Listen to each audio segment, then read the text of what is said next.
It's been a day of chaos across the country in many parts, indeed, as many people queued for the district level elections. The district level elections that historically hasn't been one that people really want to participate in, with apathy the order of the day. And so today, when many showed up and expecting to cast a ballot, they were told, particularly in areas like the Eastern and Ashanti regions, that they cannot vote after all. Those areas have now been postponed to Thursday, and so they didn't cast a ballot today. That's the statement that was issued by the Electoral Commission today, postponing the elections in Ashanti and Eastern region, particularly in some electoral areas there, so not entire region. So some electoral areas there had been postponed to Thursday, 21st December. Now, the EC apologized for this, but didn't quite explain why. They only said technical challenges. We've been making a few calls today to try and understand what really happened. A few things that we've learned today is that there were shortage of ballot papers. That really was a big challenge for the Electoral Commission. And it was primarily because the printing houses, some of the printing houses contracted by the Electoral Commission to print the ballot papers, failed to print the papers on time. And so that then affected the entire distribution system for the Electoral Commission. And so this was a big deal indeed for the Electoral Commission to call off elections on the day of the elections because they didn't have ballot papers. It tells you the gravity of what they were dealing with. And we also saw that we have late scheduling of elections, leaving many people stranded.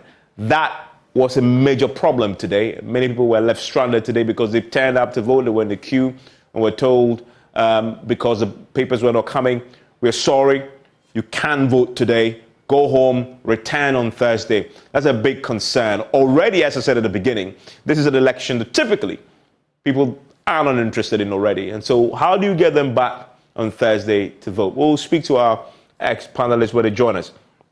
And there's significant delays across the country as a result of this problem that we've seen in these areas. Now, the thing to note, though, although the Electoral Commission has postponed elections in electoral areas in Ashanti and the Eastern region, we've had widespread reports in the Central region also, but also in the Northern region. In fact, in parts of the Northern region, as our correspondent joined us with details of, there's many polling stations she visited. The number of ballot papers that were distributed and left at the polling stations were far short compared to those registered there, right? And so that clearly has been an issue. In the Central region, for example, again, people showed up, they couldn't vote, there was agitation. Some of the aspirants complained to us that indeed they had spent quite a bit campaigning, getting people there to vote. I want to take it to the Ashanti region because there's something very interesting happened there. Some of the aspirants actually besieged the Electoral Commission headquarters in the Ashanti region to ask the Electoral Commission to explain to them what was happening. Because as you noticed in the statement they issued, it was just said technical challenges. Watch this on the Ashanti region, where some of the aspirants confessed they had spent money, bashed people, facilitated their movement, cooked for them. But of course, all that is going to go waste now. That woman on your competent. And to blame I only say the bono now a buying yin free because on your competent. So your problem on pa. I didn't tell baby to abana baby to aba. That means more interest for one. Yen one no aduane say on say obi obeto aba like nsu obenom ya to nsu ya to ya no aduane enkofa fa car free no ya de car ko isi baby e de o ma ba ama nyinya ya ka. Why is obeka say yen de ento aba? I didn't tell one san kan say e before the election. I didn't up to now say yama isi office ya ke yama isi office ya ake nim say BBC ekoso. It is step Ben I'm taking next because he said when you release the letter after here, what are you doing next? The next steps and you say you better your wadwene. So omu interest what they are and your munjai if you say omba beto mema ho omba beto mema say interest party omu interest tin omu yesa ade na and your munjai because your memo ho yen so da. Okay, so they are here to demand access from the EC boss, Mr. Banobio, as to why their election would not be held today, but rather on Thursday. He says that they woke up very early to make an announcement to people to come and vote. The voters came, but then unfortunately they were asked to return home because they are not going to vote today. They made financial support to them, transportation support, and then also prepared some meals, but unfortunately everything has to go waste today. So these are the people who have besieged the EC office here in the Ashanti region. So that's a story there, just one center there. That actually is the EC headquarters in the Ashanti region there. And as you heard, that's one of the aspirants there, surrounded by his supporters who had besieged the EC headquarters. They're asking these fundamental questions. The challenge had really left the situation very difficult for many people who were in the queue to vote. They have to come up again on Thursday and attempting to vote. The key question to ask is, at which point did the Electoral Commission realize that the printing houses had failed? Because, as you know, the Electoral Commission just yesterday was very confident that this was going to happen, and they were very prepared for this. Something may have gone wrong, and we'll try and understand what that is when we speak to our guests who will join us. As you know, the NDC has issued a statement tonight on this. They accuse the EC of messing up the district level elections. And they've also, talked about the challenge with the printing of the ballot papers today, and that they've also alleged this procurement breaches as a result of what has happened in the procurement of the services of the printing houses. As you know, the Electoral Commission is very clear on this as to what the district level elections can achieve, and that they will remain secure without the use of the indelible ink. That's one of the key things that going into this election, the EC has announced. And so you're not going to get that ink on your finger when you vote, because the EC trusts in its systems because of the biometric verifications that you go through to vote, and that they believe that is a very strong system that can detect any attempt to vote twice. Now, I dare people to try this. See if you can vote twice, whether the system won't flag you. And as we know tonight, the EC itself, tomorrow we'll get some further briefings from them. What really happened and what are remedial measures? Because as you know, this may affect Thursday's turnout also. Now, there are some very interesting cases that came up also today. One of them is this very interesting story of the twin. One of them had gone to vote already, had been verified. The second one showed up, and the system was saying, you were voting twice. And they brought in another BBD machine. That too failed. That was a very fascinating case indeed, and how it was resolved was very interesting indeed. And this happened in the Ghana Central District. That possibly proved that the system works, right? I mean, once it picks you and locks you in as having voted, when you come back, it will again flag you. The numbers there, we know already, the districts, 268 of them across the country. The constituencies, we know of them, with one that about to add to that to 276 electoral areas. That's a huge number of electoral areas, 6,272 of them. Many of them, as we'll show you pretty shortly, have now been postponed in Ashanti and in the Eastern region too. You look at the polling stations, 38,000. So this is a logistical challenge, right? I mean, that tells you a story. 38,000 polling stations is a logistical challenge. But the EC is very adept at organizing the general elections, presidential and parliamentary, and they do it smoothly. They did that in 2020. It went smoothly. So why are they having challenges with this? Is it that the EC itself somehow doesn't give the same attention to the district level elections as it would the national elections, the general elections? I don't know. I'll ask the experts when we sit down for a conversation. And I'm also interested in the electoral area conversation and how that translates into contestants. For example, 18,000 people showed up today. Many of them disappointed, as you heard there, because they did not get to see if they will win or lose, because that has now been postponed to Thursday. And if you look at the unit committees, 47,000 there. But then if you look at the breakdown, and this is the part that for me raises the challenge with this, because if you go to the first three, and we are talking here about the regions with the most contestants, right? If you look at that, the district level elections, regions with the most contestants, you're talking about Ashanti, Western, Central, right? If you're doing the breakdown there, if you go to the Ashanti region, you have 3,700 contestants there.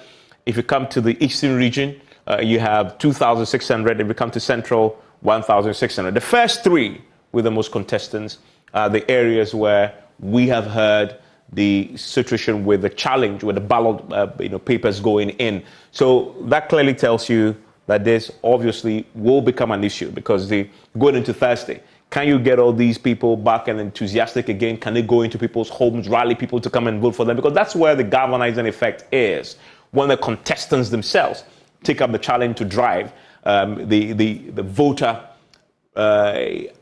enthusiasm towards casting your ballot. But consider what has happened today. Will they still have the same energy that they've invested into this process coming into today to get them out to vote? That is a big question indeed. And again, if you look at the regional breakdown, right, again tells you a story. I mean, of what the EC will have to deal with coming into Thursday. What the Electoral Commission will have to deal with. This, of course, the regional breakdown. Let's look at the elections of the unit committees. What we saw before was the district, the assembly members there, who, of course, spread across the country. But the unit committee members, same story, really. Ashanti, Eastern, Greater Accra, Central, right? Greater Accra, we haven't had too much of the challenge because, of course, a lot of the printing happens here. But again, if you look at it, the three are still in the range here. So big concerns ahead of Thursday. My guests will have a conversation. What lessons do we learn from this for the next district level elections? But many say the challenges that we've witnessed with this election, it is the strongest evidence yet, the strongest argument yet to back why we need to politicize this process and bring in the political parties, because that's where the interest will come in. And the EC will not dare, of course, supervise a process where ballot papers aren't ready, because they know the parties won't stand for that. Do my guests agree? After the break, we'll hear their thoughts. NPMSOS is always brought to you by Syntex Tanks. It is strong, it is tough. Alomo BTS experience greatness in every moment. Ghana AIDS Commission. And I recommend Syntex tanks greatly for you. This is the tank that you definitely have to get if you don't have one already in your home. It is the first to introduce the double inner layer tanks in Ghana. And you can call them, they are nationwide. It is the first to introduce the white inner layer tanks. And they also introduce you to the customer specs order because it is bespoke. Call them, and they are across the country, really, because they also give you the longest warranty. You can find it anywhere. 0244 335 168. Shop online at syntexgh.com. You're stronger, you're tough. My guest joining me tonight for a conversation on a day when many people queued to vote in the district level elections is Dr. Eric Oduro-Osai. He's a governance expert. Paul Abrampa-Mensah is a project lead at the Coalition of Domestic Election Observers. He's a senior programs officer at the CDD. Also joining me is Kwesi Baini. He's a former DCE himself at the Hunter West. And I want to bring him in because of his experience at that level. Neelanti van der Poel is a former minister for local government. He's also the ranking on the local government committee in Parliament. And of course, Parliament definitely interested in what is happening across the country today. Let me start with Dr. Osai. Doc, this is obviously a process that has always been challenged because of low turnout, voter apathy. First, give me your assessment of how the day had gone. Let me say good evening to colleague panelists. I think the day has not gone bad at all. We expected that it could have gone better, except for the few areas and the challenges we had. We are yet to receive figures from the Electoral Commission on the actual turnout, but so far, so good.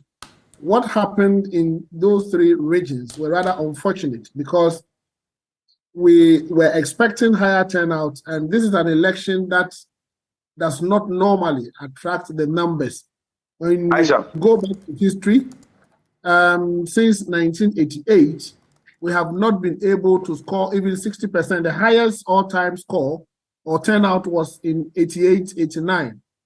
So we were expecting that with what happened this year, the way we all talked about it, the media, including Joy News, Joy TV, all the media got involved in sensitization. We are expecting a higher turnout.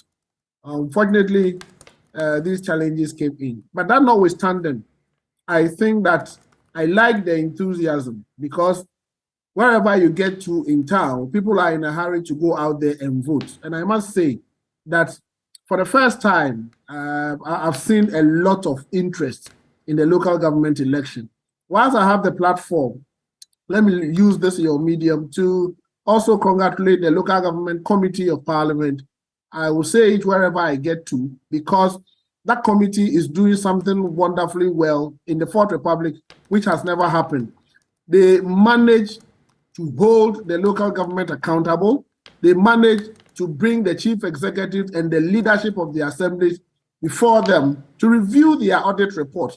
And if we continue along those lines, we'll be able to tighten internal controls and inject transparency in the use of public funds. But I must say that coming back to the elections, because accountability is critical, it's gone on well, except for the skirmishes that we witnessed. But those are good lessons for us. Going into 2024, we should be able to resolve them so that it will not even happen in the parliamentary or presidential elections. You can imagine if this had happened in 2024, you can imagine the chaos that this will cause. Let me bring in Mr. Brampa. Mr. Brampa, so the EC was compelled to suspend, not postpone voting in two regions.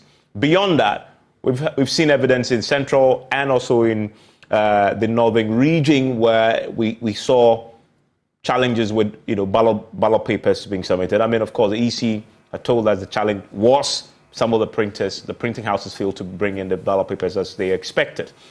Now, from where you say that's Codeo, I mean, just observing what happened today, this definitely is a concern, is it not? Because of the obvious challenges that this process was facing already.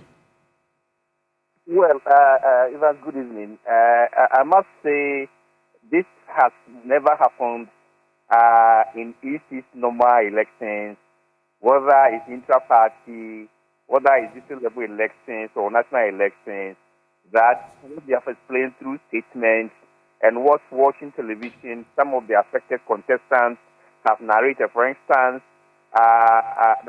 one of the contestants in one of the electoral areas said after the balloting, the final ballot papers that were printed changed the positions as I ring through the balloting. Others also said facial identification problems. This is new in the kind of challenges that the Electoral Commission face in elections. In fact, ballot paper printing has never been an issue in any of our elections. What we witnessed since the introduction of the BVDs have been failure of the machines, batteries not lasting long, and other things.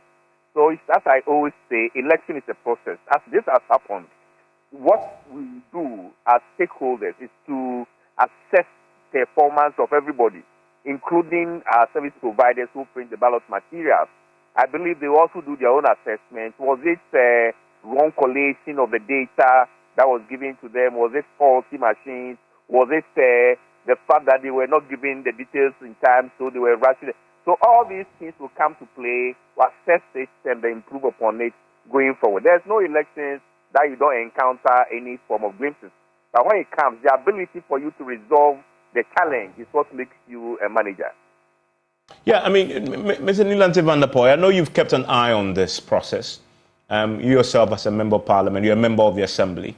Have you learned anything about the real reason why we saw the challenge we saw today? Of course, he's a member of parliament for Ododo Diodio. He's also... Yes, I can hear you. Yes, great. Yes, Ivan, yes. Let me say, I will not give any, excuses for the EC's lack of preparedness.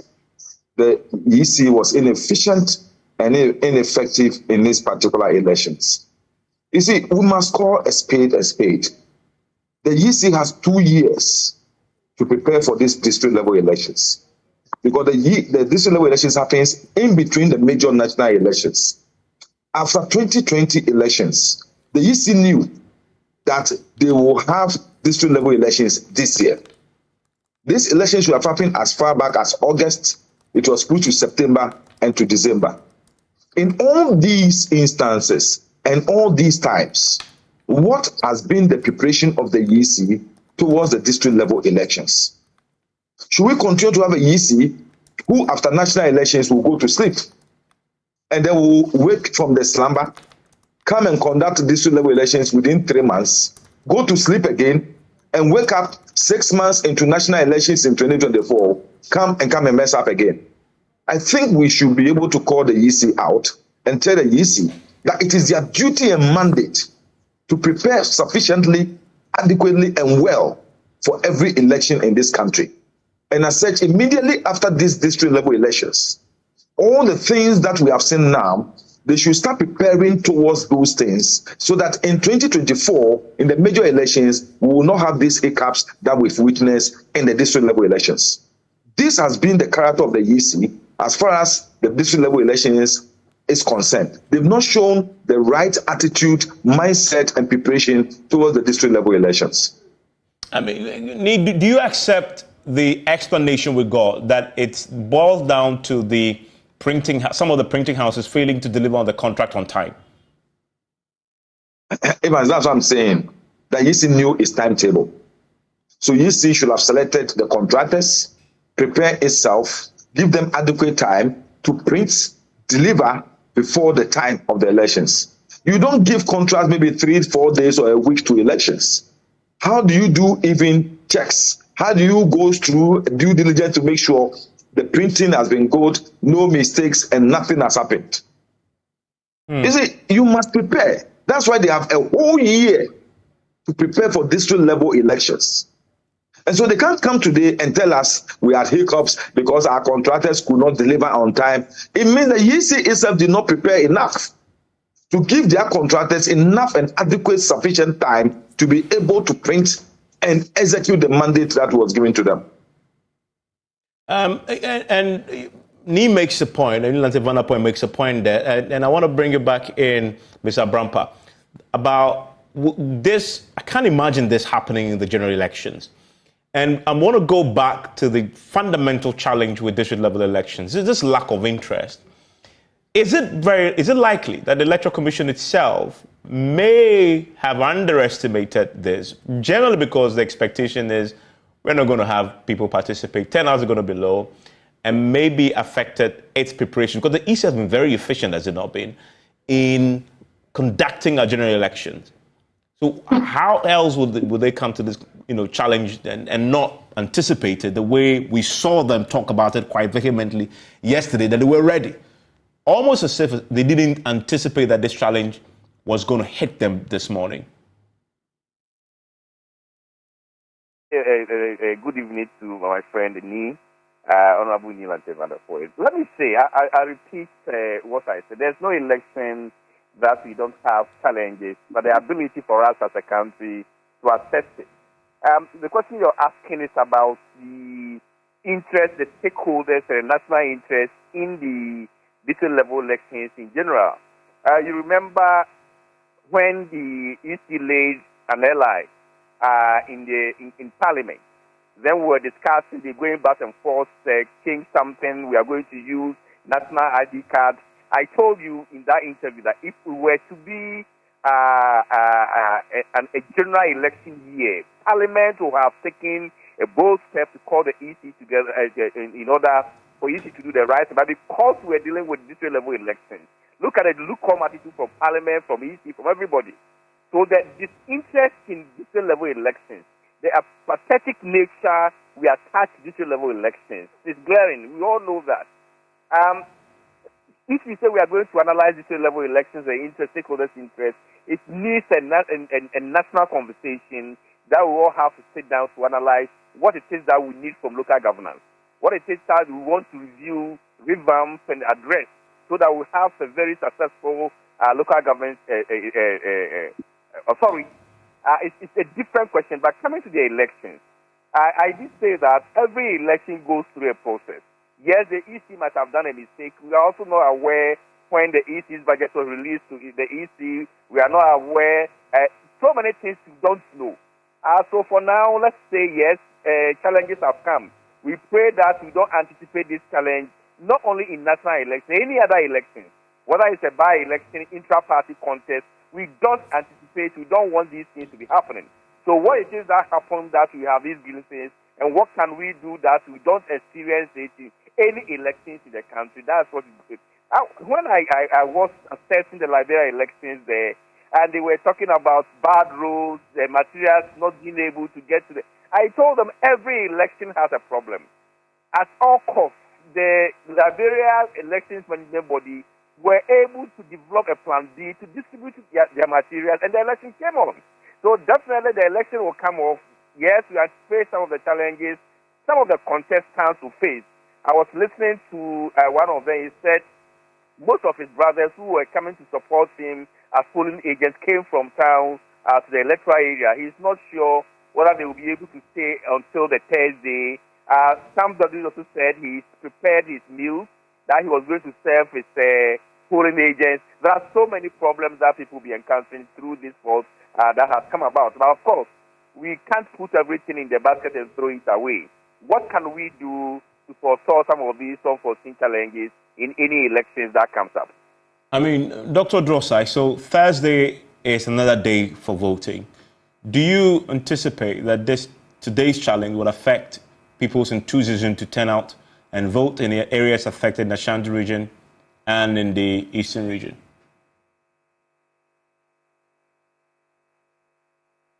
I want to believe that they would have learned their lessons. And I want to believe that on the first question you asked, whether or not the EC underestimated this examination, this election. Exercise, yes. I do not think. I'll be surprised if they underestimated it, because you had the numbers and you knew those who have filed their nominations, etc.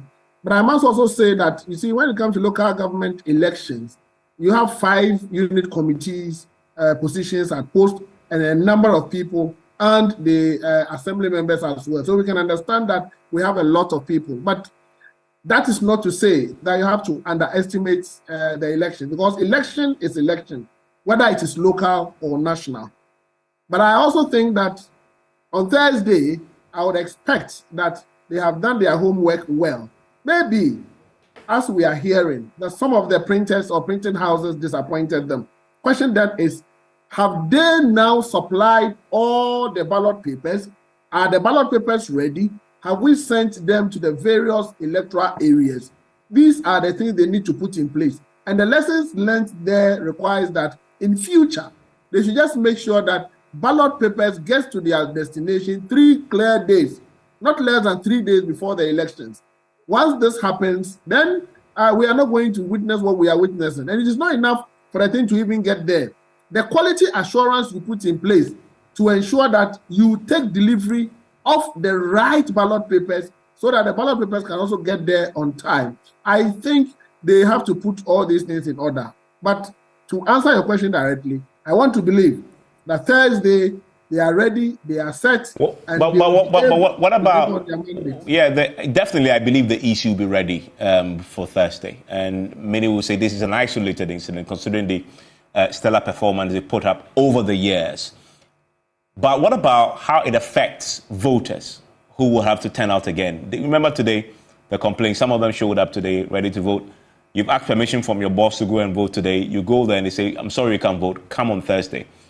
If the aspirants are not as enthusiastic about the galvanizing, some of them told us they spend money to, cook food, and get transportation for them, and all that is going to waste today. That definitely will have an impact, right? Especially on an election that people don't, feel too much of an interest in.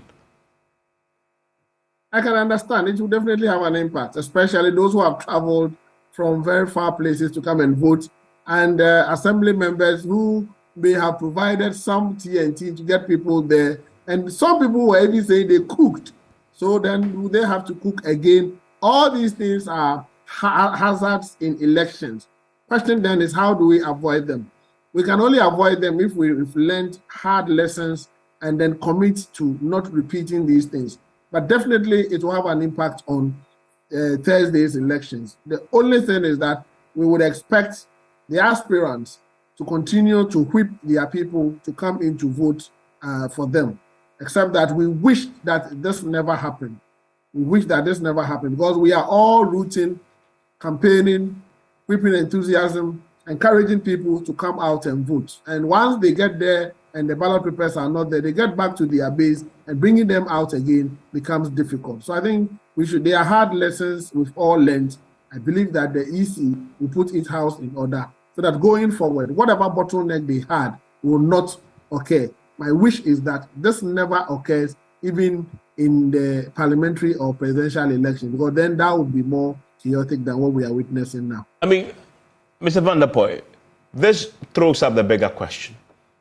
Every district level elections, we end up talking about how participation has been abysmal. Of course, this year is slightly different because of the challenge with the ballot papers, etc.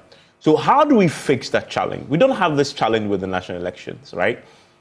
And this is a debate we've been having for a long, long time. Another one is here. We're having the conversation again.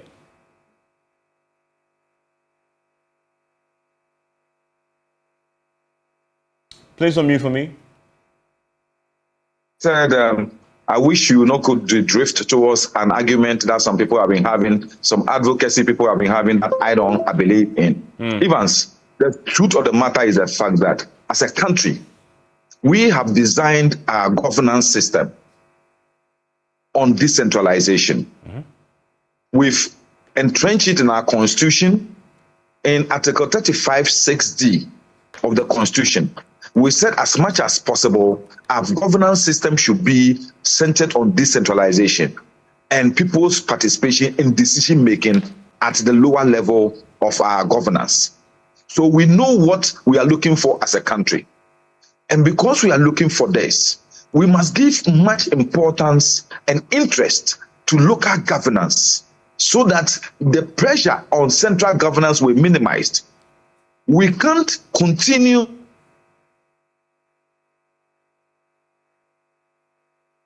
everything centralized.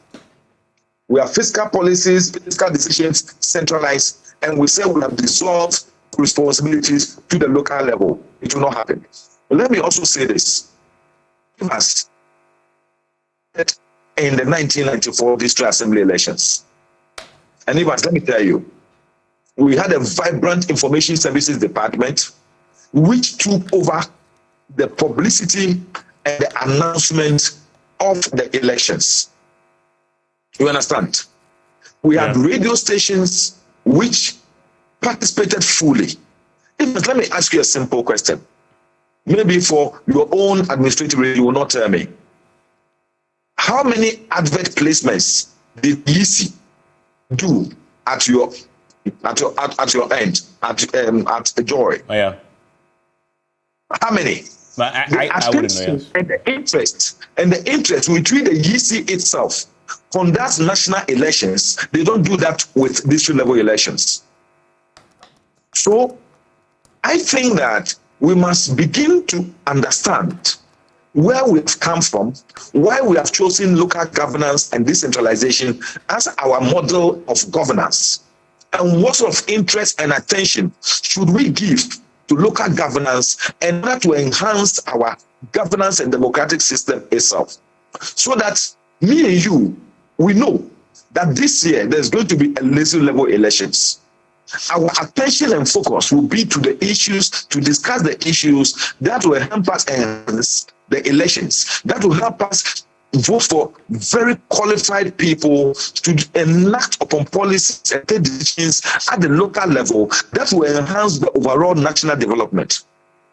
But today, we give much more attention to national elections, central governance, the neglect of local governance, and our decentralization scheme. So I believe that, one, the interest is up because people don't even have confidence in the assembly system as it's supposed to be. Because they go to assembly, services that they feel they can readily should be available to them, they don't get it. People think that the district level elections is for anybody. that MPship and other elections are for people who are respected and of certain quality in the society. But if we begin to retune and understand that our real development in this country emanates from the local level, from the basic units, that is where all the problems are. And then we begin to look at the sort of personnel, professionals, expertise that we need to plant at the local level so that they can take good decisions for us. Then we can move up from there to the national level. We will begin to understand that we need to give attention to the elections that will provide for us the people who can sit, meet, and think properly about development of our nation from the local level up to the central level. So that it will not be like we have to wait 3 months to the district level elections, then we come out with some vague publicity campaigns and just to twist things, make money, and then run, let me say, anything at all as elections and get people elected. Look, the quality of some of the people who have come up this year, I am happy. But then go to the unit committee level, the quality is poor. Many good people, I've seen some graduates, I've seen some lawyers, I've seen some middle class people vying for positions at the district level. We must encourage more of those people. We must sit down and look. There must be a whole national discussion on what we should do to make the district level governance system, local governance system more attractive. When they become more attractive, even you and I will not have problems at the central level, because even when you need street lights, it is not the MP. When you have potholes, it is not the MP. It is the district assembly which is responsible for the day-to-day management of the district and the constituencies that are responsible for these things, for provision of the amenities you look for. Water, it is not the MP, it's the district assembly. Once we understand that, and then we give them the fiscal resources that they need to embark upon these development programs, we will make the district assembly concept more attractive. And people like me, you, Dr. Sain, and Abrampa and the rest, will begin to think that that is where we should start our service to the nation from. Yeah, I mean, you make a very important point about attracting the best to the district level, but also the unit committee level. And we'll ask my other guests what they make of that after this break, because somehow we need to find a solution to this problem. And Nilanti Vanderpoel is right. That is where the real development work sits. But as you've seen, the interest in there is very little. How do you fix that after the break?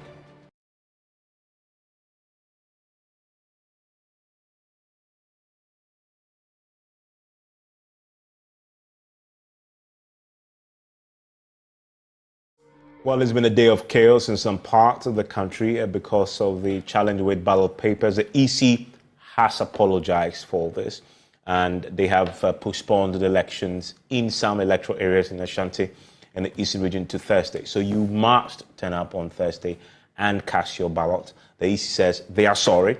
It was due to technical challenges. We'll be analyzing that. But there's a bigger concern. The bigger challenge is that the district level elections itself has been treated not at the same level, not the same with the same attention and the same investments and attachment as we give the general elections. And maybe that is the problem.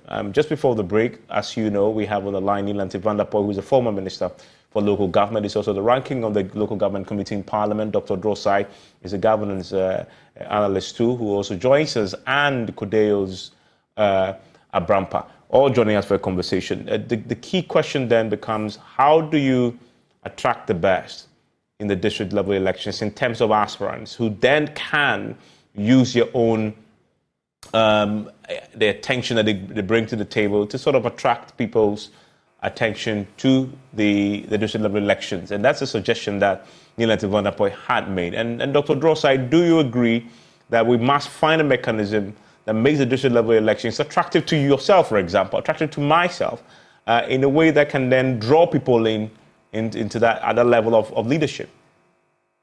I think I agree with Honorable Nilanti Vanderpoel, because if we don't make it attractive by providing incentives and then giving it some more attention, and also transferring more resources to the local government so that even if any of the elites or educated ones wins the elections at an assembly member, they will have resources to work with. So the recognition is key, it's important. And I must say, if we don't pay attention to local government elections, a time will come we will not have leaders in this country, because the local government level originally was planned to prepare leaders for this country. And the way we are managing it, if we don't pay particular attention to our local government system, development will suffer. And I'm not surprised that development is suffering in certain areas because of the challenge of having good local leaders. So I think I agree with Honorable Delante Van Der. But really, beyond the elections, I mean, we complain that people aren't enthusiastic about the elections. There's apathy. But are we putting in investments that will make the district level elections attractive? Because elections, you must have the democratic dividends from there. People go and queue. And yet the assembly, they are so ill-equipped, so ill-resourced to do their work, to bring the development. The MPs tend to be more resourced than them. So why should I care about the election? That doesn't produce results for me, because the people themselves aren't equipped and resourced. After the elections, nobody cares about them. The state doesn't give them the resources. Benjamin Kpodo has been fighting tooth to nail in court, just so the state will give their due, will give the assemblies their due. Isn't that really where the problem is? That we need to take a holistic approach to this problem, instead of just every now and then waking up and encouraging people to go and vote. Yeah, I agree with you. That holistic approach. And that's why I'm saying that apart from working on the elections bit, let us work on the fiscal part. The common fund that is due assemblies, we should send it to them. The leaders we appoint for these assembly chief executives must be people who can think outside the box. When the monies are mobilized and government transfers what is supposed to go, we should put in place checks and balances and proper accountability mechanisms, like what the Parliamentary Select Committee on Local Government is doing now, so that we put them on their toes, improve accountability, so that funds can be used well.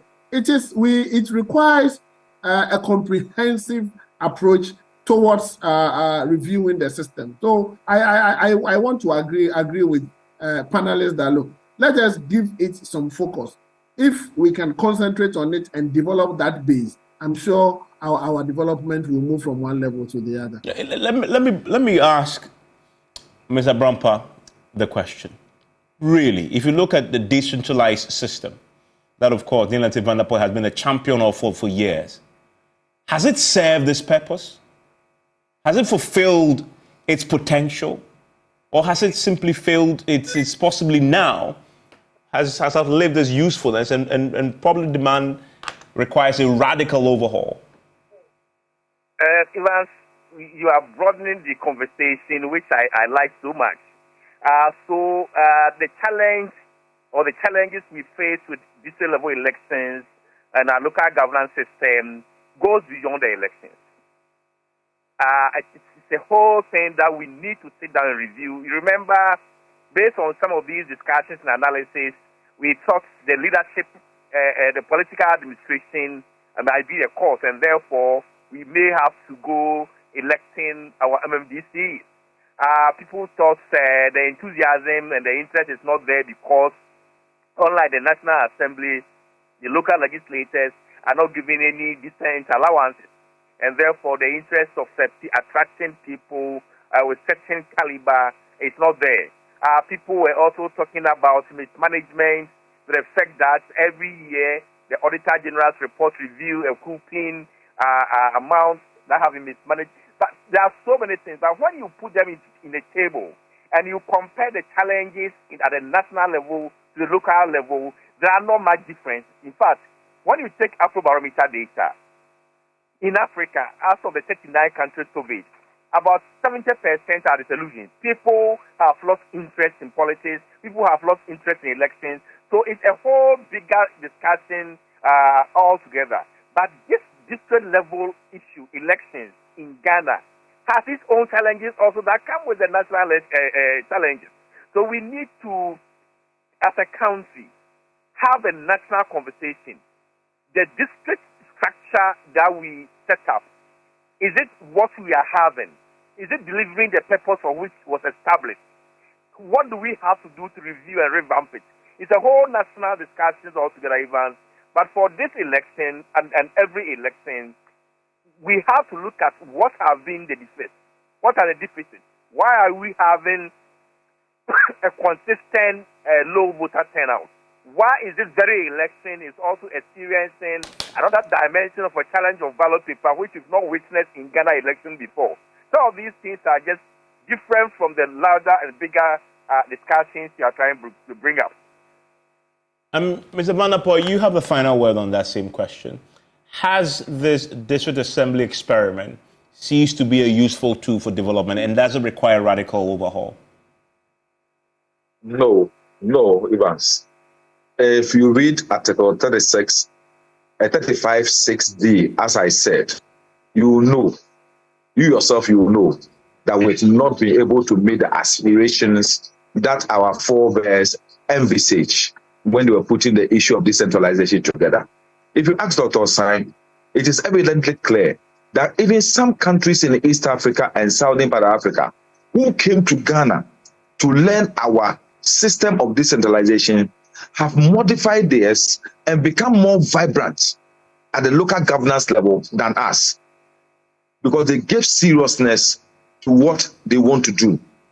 Whether we like it or not, our colonial system practiced a form of local governance where they govern us through our chiefs and local authorities. So it is important that is a system that have endeared with us. And even as we develop, we cannot change the model. We cannot reinvent the model. We can only reform it and make it more productive, more resourceful, more attractive, and more efficient to be able to deliver on the goals we set for ourselves. I seriously believe, after my years in Parliament, look, I can say that right now it is the parliamentarians who are doing what local governance should do. Yeah. And that, to some extent, is an indictment on our whole belief system and decentralization and local governance.